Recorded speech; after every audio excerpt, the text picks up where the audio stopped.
Hi everyone and welcome. Today we are going to learn how to secure Spring Boot application using JWT-based authentication and authorization with Spring Security. First, why JWT?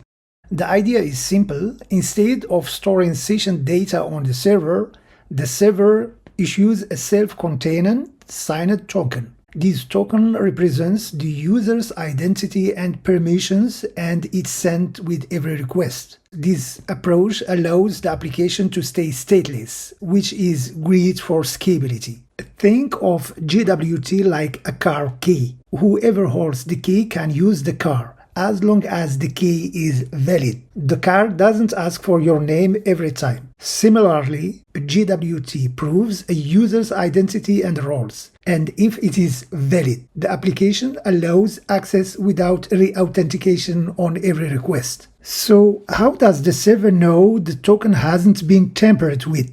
JWTs are signed. This ensures that the claims inside, like user identity, roles, or expiration, can't be changed without breaking the signature. If someone modifies the token, the signature validation fails and the request is rejected. Now, how do services verify tokens? There are two options. Call the issuer, for example, Keycloak or your own server, to check the token, or verify it locally using the issuer's public key. A JWT is transparent, not confidential. Decoding is trivial, tampering is not. This means anyone can decode a JWT and inspect its claims. For example, using my tool on Tramotech, you can decode the token and see the information it contains. That is expected behavior. The data inside JWT is not encrypted, it is just signed. As you can see, this is an example of created token, and you can decode it easily without any issue. So here you see the type, which algorithm is used, and the information contained in the token. If every microservice calls the out server for verification,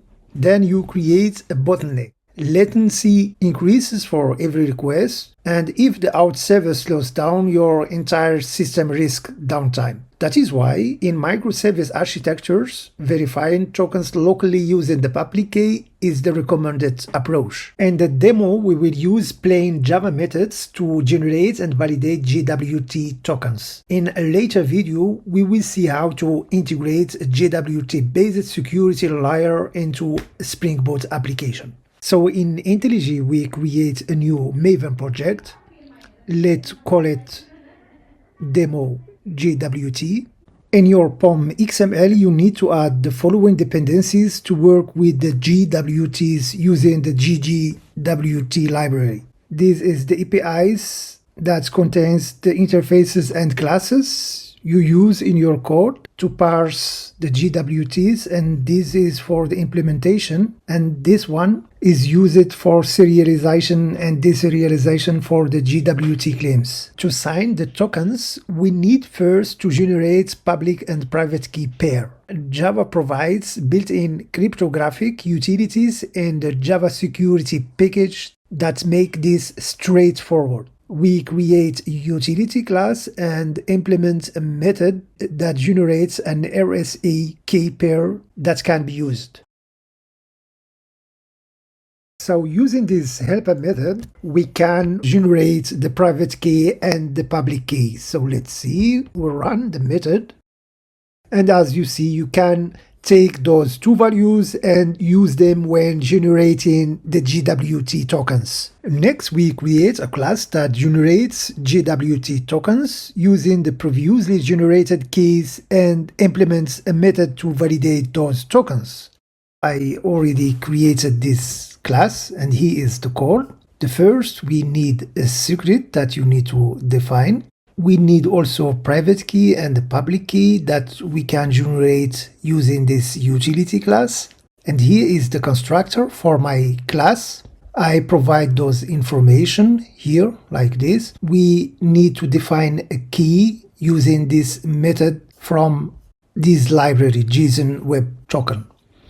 So this is the constructor, and inside the constructor I defined this method to generate symmetric. You need only the private key or the password, define it here. Inside it you can encode some claims, pass it as argument here, and also the expiration, it returns a string. So this would be our token generated using symmetric method. And here I defined this method, validate token symmetry. We are using the password to validate that this token hasn't been modified.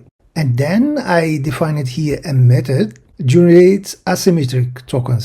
So this one, so we are signing the token using the private key. And here we set the claims as above and the expiration date. And for the validation, I'm using the public keys. This enables local service to validate the token using the generated public keys. We are not using the private key. If the local services have also the private key, then they can also generate tokens, which we don't want. Now let's run the test and call all those methods.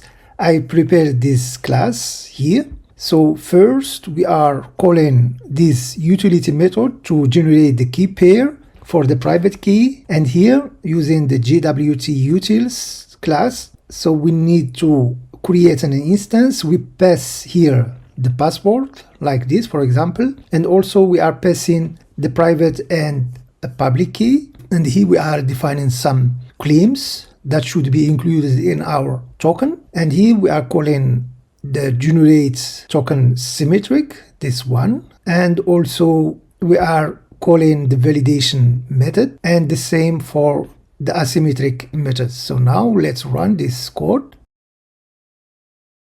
And this is the symmetric token, and here is the validation result. It is correct. And here the asymmetric token and the validation using the public key. And the next video I will show you how to use what we implemented now and configure your Spring Boot application to secure it using the JWT tokens. So I hope you enjoyed the video. Thanks for watching and bye.